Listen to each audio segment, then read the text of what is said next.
ዛሬ ሁሉም ሰው ነብይ ሊሆን ነው። ከጎኑ ላለው ሰው ይተነብያል። ዛሬ ባንተ ላይ ተነብያለሁ በሉት። ኢትዮጵያ የምትባል ሀገር ላለፉት 2000 ዓመታት ስትጠብቀው የነበረው ሰው እኔ ነኝ ብሉት። አንተ ነህ ልትሉ ነበረ፣ ግን ያመናችሁ ፊታችሁ ራሱ ያስታውቃል። አሜን አሜን አሜን። ለ2000 ዓመት የተረገዘ ይወለዳል ዛሬ። አሜን አሜን አሜን አሜን አሜን። ኢየሱስ ጌታ ነው። እሺ፣ ለሌላ ሰው ደግሞ ለሌላ ሰው ቅድም ላልነገራችሁ ለሌላ ሰው በደንብ አድርገኝ በሉት። በእርግጠኝነት ነግርሃለሁ፣ ይሄንን ፊት በብዙ ክብር ከዛሬ ጀምሮ ታያለህ በለው። አሜን ባለው ገደለ።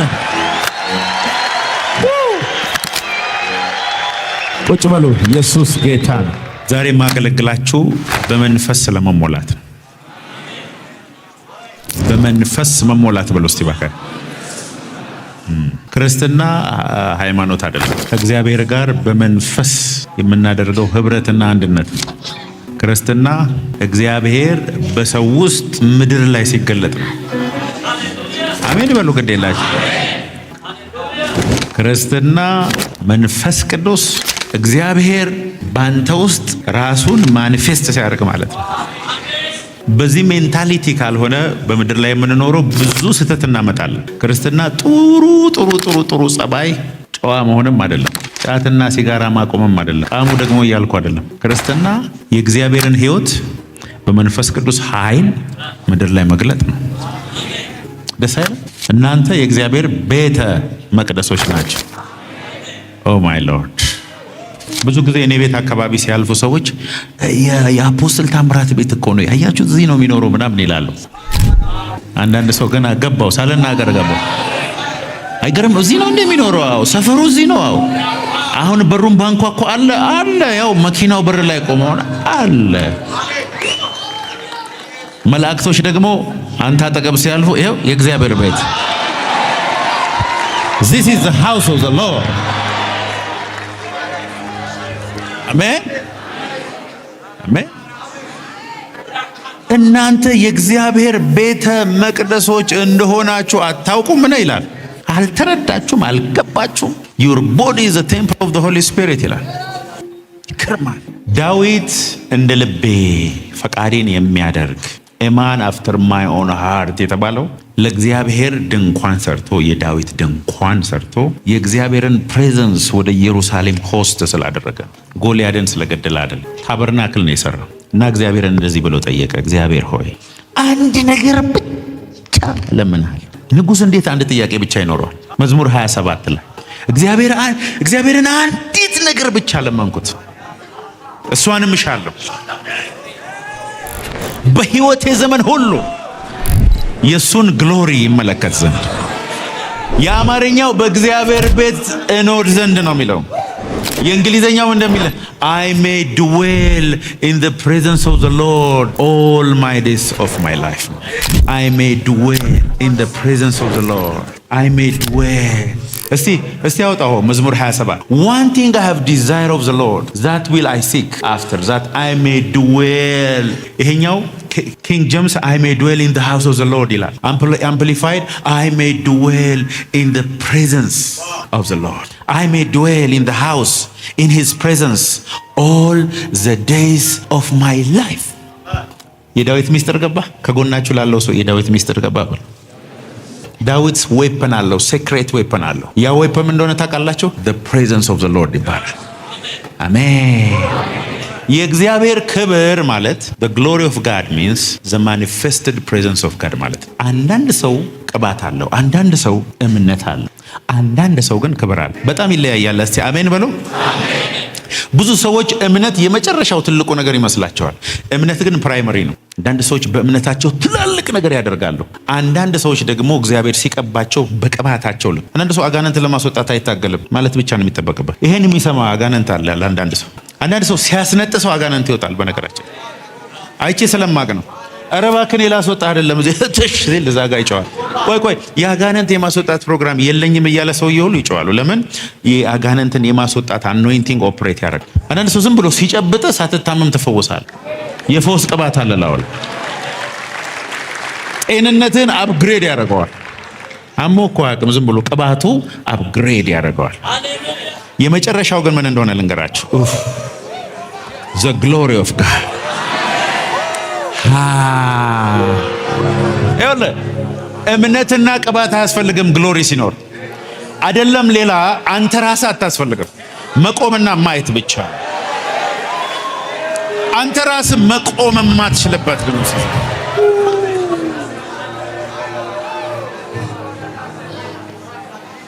ሰባኪ በል፣ ዘማሪ በል፣ አገልጋይ በል፣ ነጋዴ በል፣ አንዳንድ ሰው ግሎሪ ያለበት እሱ ይኸውላችሁ የሆነ ትልቅ አዳራሽ ውስጥ ቁጭ ብላችሁ ሰው ሲገባ ሲወጣ ምንም የማይመስላችሁ አለ። አንዳንድ ሰው ግን ሲገባ ሁሉ ጸጥ ብሎ የሚያዩ ሰው አለ። ሳትፈልገው ሰውየው ሲገባ አትሞስፈሩን በጠቅላላ ይቀይራል። he carries the presence of God። እንዲህ አይነት ሰው ብዙ አንዳንድ ሰዎች ይኸውላችሁ ወደ መቅደስ ወደ ቸርች ሲገቡ መግባታቸውን አይንን ጨፍነ ታውቃለህ። ሲገባ በቃ ሲገባ አብሮት መላእክቶች ግር ብለዋል። ደግሞ ክላውድ ይዞ ነው የሚገባው።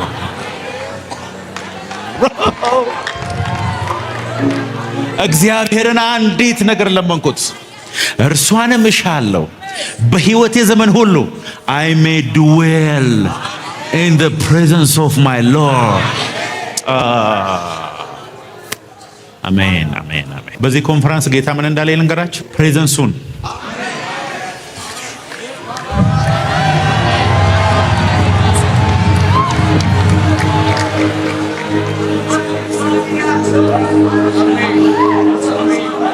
አሁን በየመንገዱ ጌታን ተቀበሉ፣ ኢየሱስ ይወዳቸዋል፣ ያድናል የሚል ሪቫይቫል ተነስቷል። በዚህ 12 ዓመት በጣም ደስ ይለኛል። በጣም ልክም ነው ደግሞ። ዋናው ሪቫይቫል ሰው በኢየሱስ ፍቅር ሲወርቅና ስለ ኢየሱስ በድፍረት መናገር ሲጀምር ነው። ሌላ ሪቫይቫል ፈውስ፣ ድንቅና ታምራት ሪቫይቫል አይደለም። የሰው ልብ ትራንስፎርሜሽን ነው።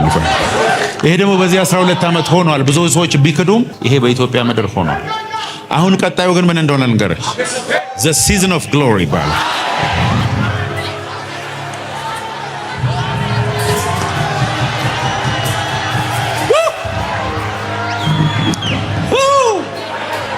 ዛሬ ልታሳብዱኝ ነው። ክብር ሲመጣብኝ እድሜን እረሳዋለሁ ነው።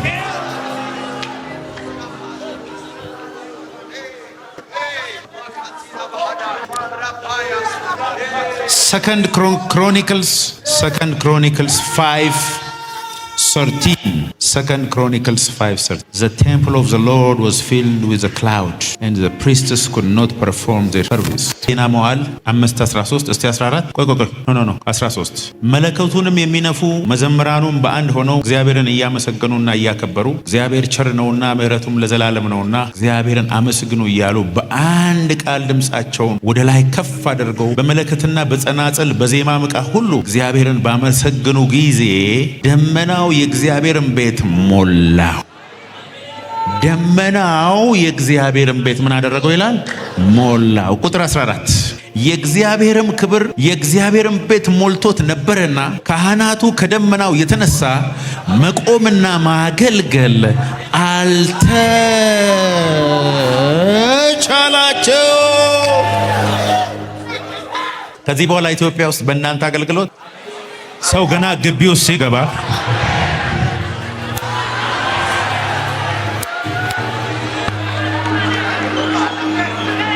ኦሞ መዘመር የሚባል ነገር ምናልባት መጀመር ይቻል ይሆናል እንጂ ከዚህ በኋላ መዘመር የማይቻልበት ሲዝን ይገባል።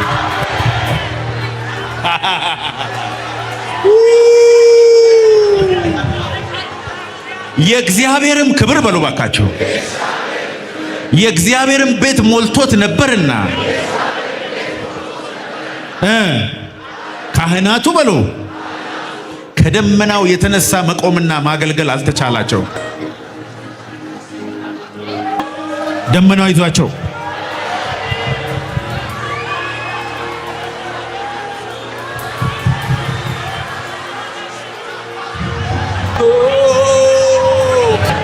ከዚህ በኋላ መንገድ ላይ ቆመው የሚመሰክሩ ሰዎች ደመና ይዘው ስለሚንቀሳቀሱ በየሰፈሩ ያሉ ሰዎች አስፋልት ላይ ሰግደው በእውነት ያንቺ ጌታ የኔ ጌታ ነው፣ በእውነት አንተ የምትናገረው ጌታ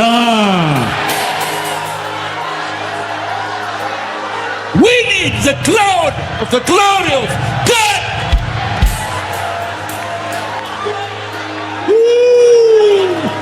አረ ኢየሱስ ጌታ ነው። አጨብጭቡ እስቲ ባካችሁ። ኢየሱስ ጌታ።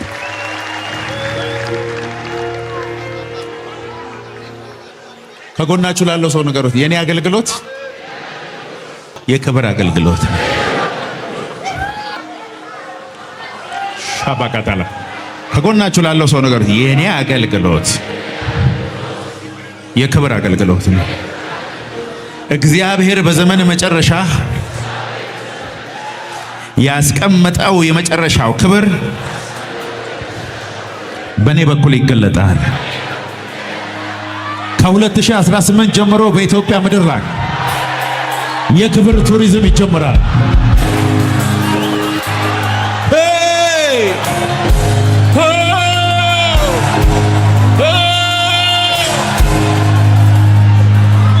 አውሮፕላኖች ላይ ተጽፈው ጉዞ ወደ ኢትዮጵያ ግሎሪ ቱሪዝም፣ በኢትዮጵያ ምድር የተገለጠውን ቱሪዝም ለማየት ከኤዥያ፣ ከቻይና፣ ከጃፓን፣ ከማሌዥያ፣ ከአውሮፓ፣ ከአሜሪካ፣ ከላቲን አሜሪካ፣ ከአፍሪካ አውሮፕላኖች በጠቅላላ በአንተ ላይ የተገለጠውን ክብር ለማየት፣ በአንቺ ላይ የተገለጠውን ክብር ለማየት ወደዚህ ምድር ይመጣ።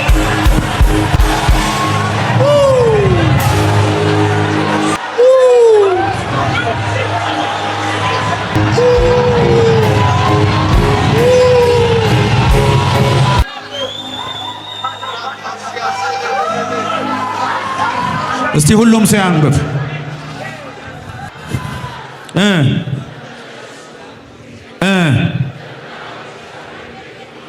እሺ ቀጥል። ወደዚህኛው ኤራ ዛሬ ዘለን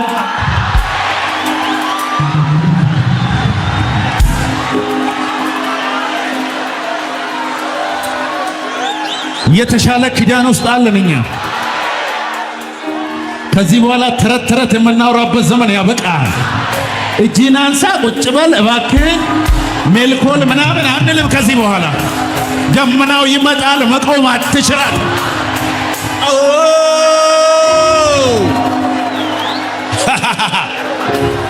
ካመንክ ብቻ ከጎን ላለው ሰው ስለኔ ነው የሚያወራው በለው።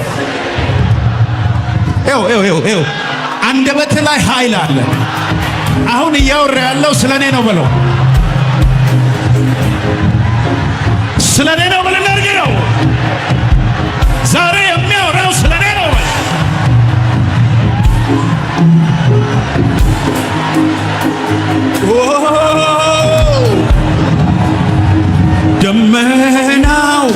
ደመናው መልቶ ከቦና መንፈስ ቅዱስን ተሰጥቶናል። ኢየሱስ በክብር ቆሞ ይታያል ወደ መቅደሱ። እግዚአብሔር ምስክሬ ነው። ራእይ ያየው ነው የሆነ በደመና የተሰራ ልብስ መላእክቶች አምጥቶ አንዳንድ ሰው መጎናጸፊያ እየተደረበለት ያለ ሰው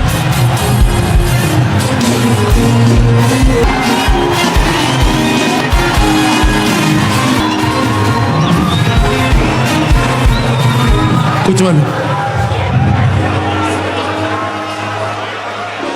ሮበከታ ለበለበለ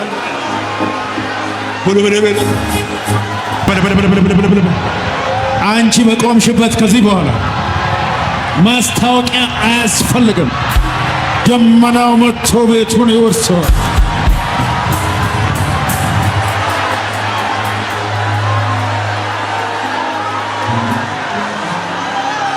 አጨብጭቡና ቁጭ በሉ። ኢየሱስ ጌታ።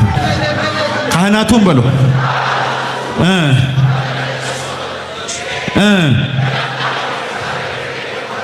እሺ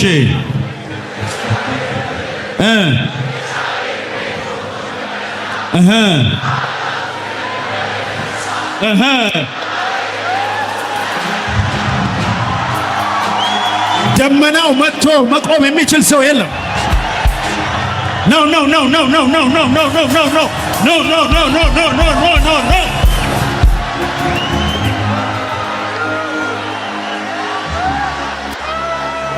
ዝምክትት አቤት ኢየሱስ፣ አቤት ኢየሱስ፣ አቤት ኢየሱስ። ለእግዚአብሔር ክብር ሰጥተን እንቀመጣለን። ሁለተኛ ዜና 7:1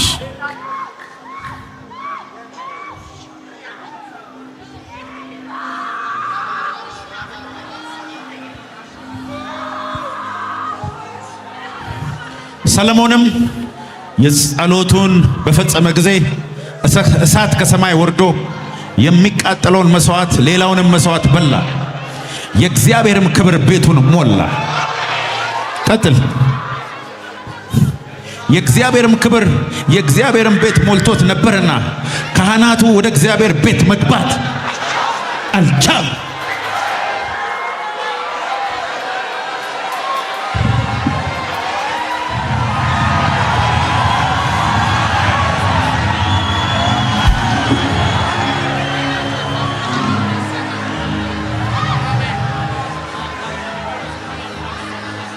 ኢየሱስ ጌታ። ቁጭ በሉ። ኢየሱስ ጌታ። 120 ሰዎች ነበሩ።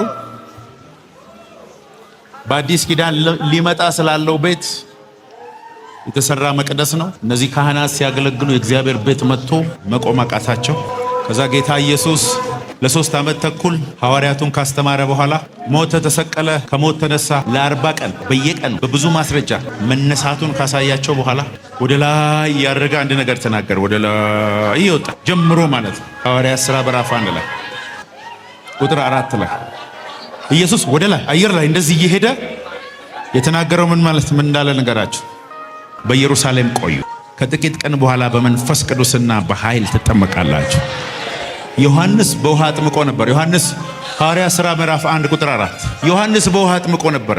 እናንተ ግን ከጥቂት ቀን በኋላ በመንፈስ ቅዱስና በኃይል ትጠመቃላችሁ። ከዛ ቁጥር 8 ላይ እንደዚህ አለ፣ መንፈስ ቅዱስ በእናንተ ላይ በወረደ ጊዜ ኃይልን ትቀበላላችሁ፣ በኢየሩሳሌም፣ በይሁዳ፣ በሰማርያ እስከ ምድር ዳርቻ ድረስ ምስክሮቼ። ይሄንን እየተናገረ ደመና ውስጥ ገባ ኢየሱስ። የመጨረሻ የኢየሱስ ንግግር ይሄ ነው። የመጨረሻ ንግግር። ከዚህ በኋላ ምንም ተናግሮ አያውቅም። ከ10 ቀን በኋላ ሰገነት ላይ ነበሩ። እስቲ ሰገነት ላይ ነበሩ። ምን ይታመናል? ያ ሰገነት ኢየሱስ የመጨረሻውን እራት አዘጋጁልኝ ያለው ቦታ ሰገነት ላይ ነው። በደርብ የተነጠፈ እዛ ሰገነት ላይ ሆነው የመጨረሻውን እራት የበሉበት ቤት ውስጥ ሆነው ሁሉም በአንድ ልብ ሆነው የአብን ተስፋ እየጠበቁ እያለ ድንገት እንደሚነጥቅ አውሎ ንፋስ ከሰማይ ድምፅ መጣ። ልክ ዛሬ እንደሚሆነው ተቀምጦ የነበሩበትን ቤት ነው። በእያንዳንዳቸውም ላይ ተቀመጡባቸው። የነበሩበትን ቤት ሁሉ ሞላው በሉስ። እነዚህም ደግሞ 120 ናቸው። እነዚህም ደግሞ ካህናት ናቸው። እነዚህ ግን የመጨረሻውን የእግዚአብሔርን አሰራር የወከሉ ናቸው 120ዎቹ። እነዚህ ሴቶች አሉ፣ ወንዶች አሉ፣ የተማሩ አሉ፣ መሐይም አለ። መንፈስ ቅዱስ ለጴጥሮስ ትልቅ፣ ለዮሐንስ አነስ ያለ፣ ለዛሬ ለመጣችሁ ምናምን የሚል የለም። በእያንዳንዳቸው ላይ በአናታቸው ልክ ነው ከሰማይ እሳት የተላከው። በእያንዳንዳቸው ላይ ተቀመጠባል። እዚህ ተቀመጡባቸው በልባል። ለመጀመሪያ ጊዜ በታሪክ 120 ሰዎች ልሳን መናገር ጀመሩ።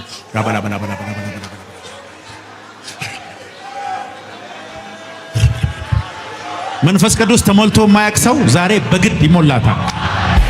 አንተ አጠገብ ስለተቀመጠ ብቻ ይተላለፍበት። ከጎናቸው ያለውን ሰው ጨብጦትና በእድሜ ዘመነ አይተው የማታውቀው ክብር ያገኛል በለው። ድገሙና በለው። ግድ የላቸው እርግጠኛ ሆኜ እነግርሃለሁ ከተወለድክ ጀምሮ አይተኸው የማታውቀው ክብር ዛሬ ያገኘሃል።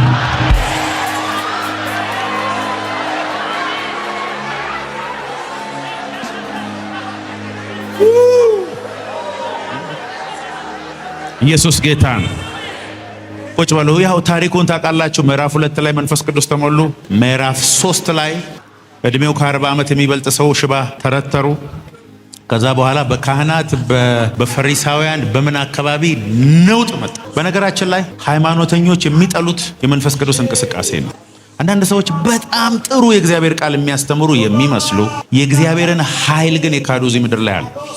በጣም ጥሩ የተማሩ ሰዎች ናቸው። ባህሪያቸው ጥሩ ነው። ለእግዚአብሔር የቀኑ ይመስላሉ። ውስጣቸውን ሄዳቸው ግን ትንሽ ከፈት ብታደርጉ የእግዚአብሔር ኃይል ሲንቀሳቀስ ይረብሻቸው፣ አይመቻቸው። ወጣቶች አጋንንት ሲያስወጡ ምናምን ይረብሻሉ። ይሄ የፈሪሳውያን ስፒሪት ነው። ይህንን መንፈስ የምትሰብሩት እናንተ ናቸው። እኔ ነኝ በል በጌታ በኢየሱስ። በቃ ጥቅስ ሁሉ የሚታያቸው እግዚአብሔርን መፍራት የሚታያቸው መንፈስ ቅዱስ መንቀሳቀስ ሲጀምር። እነዚህን ሰዎች ሄዳችሁ ብታዩ ወንጌል አይመሰክሩም፣ ደቀ መዝሙር አያደርጉም፣ አጋንንት አያስወጡም። ዝም ብሎ የፕሮፌሰር ቦብ መጽሐፍ እያመጡ ህዝቡ ላይ ይረጫል። እውነተኞቹ ግን የእግዚአብሔር ክብር ያለባቸው አጋንንት ያስወጣሉ፣ ትንቢት ይናገራል። አስባችኋታ ኢየሱስ በዚህ ዘመን ቢሆን ቲክቶክ ላይ ቁጭ በሉ። ቲክቶክ ላይ ምን እንደሚሰራበት ልንገራቸው። አይኑን የታመመ ሰው በምራቁ ጭቃ ለውሶ የሚቀባ ሐሰተኛ ነብይ፣ እመኑኝ፣ ውሃ ላይ ተራምጃለሁ እያለ ህዝቡን የሚያሰናክል ነብይ። ኦፖፕ ነው ምንድነው የሚበጠበጠው? የድሮ ዘመን በእኛ ዘመን ኦፖፕ ነው የሚበጠበጠው። ጆልጁስ በጥብጦ ውሃን ወደ ወይን ጠጅ ቀየርኩ የሚል ነብይ ነበር የሚለው። ፀሐይ በመሸ ጊዜ በገሊላ አውራጃ በልዩ ልዩ ደዌ የተጠቁ ሰዎችን ወደሱ ያመጡ ነበር። በእያንዳንዳቸው ላይ እጁን ይጭን ነበር። አጋንንትም በታላቅ ድምፅ እየጮሁ ከሰዎች ይለቁ ነበር ይላል። ገሊላ ሁል ጊዜ ማታ ማታ ኢየሱስ እጅ በመጫን ያገለግል ነበር። ሁል ቀን በል። እኔ ያለለው መጽሐፍ ቅዱስ ነው ያለ። ቁጭ በሉ። ጌታ ይባርካችሁ። ከባድ ቅባት ስለመጣ ትምህርቱን ሚስ እንዳታደርጉ ቅባቱን ያዝ አድርጌ ነው ማገለግላችሁ። በዓለም ላይ በእምነታቸው መጠን የሚያገለግሉ በጣም ብዙ ሰዎች አሉ። በዓለም ላይ አኖይንትድ ሆነው በጣም የሚያገለግሉ ብዙ ሰዎች አሉ። በግሎሪ የሚያገለግሉ ሰዎች ግን በጣም ጥቂት ናቸው። እነሱ ሲቆሙ ሰማይ አብሯቸው የሚቆም ምንም ማስታወቂያና ግርግር የማያስፈልጋቸው ሰዎች አሉ። ወደ አንድ ከተማ ሊገቡ ነው ሲባል ምድር ሰማዩ እንደዚህ የሚንቀጠቀጡ ሰዎች አሉ። አንዳንዶቹን አይታችሁ ከሆነ ፎርማል ትምህርት ያላቸው አይነት አይደሉም። ሲሰብኩ ስታይ እኔ አሁን ከዚህ የበለጠ አልሰብክም ምናምን የምትላቸው አይነት ሰዎች ናቸው። ነገሩ የስብከት ችሎታ፣ የመልክ ማማር ወይ ደግሞ አካዳሚክ እውቀት ጉዳይ አይደለም። ጉዳዩ ተሸክመውት የሚገቡት ደመና ነው። እየጠላሃቸው ታከብራቸዋል። እየሰደብከው ግዴታ እሱ ሰውዬ ቪዲዮ ሲመጣ ፖዝ አድርገህ ነው የምታየው። በቃ በላያቸው ላይ ያለው ክብር ያሳምናል። አሁን አላምንም ብትላቸው ከ5 ዓመት በኋላ ባመጡት ተጽዕኖ እየተቀበልካቸው ትሄዳል።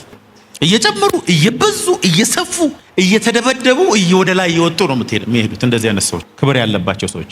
አጠፋቸዋለሁ ካልክ እንደ እሳት ማራገቢያ ይዘህ ቤንዚን ነው የምትጨምርባቸው። እንጨትና ወረቀት ነው የምትጨምረው በእነሱ ላይ። ማጥፋት አትችልም። ዘርን አንተ ቀበርኩት ብትለው ይበቅላል።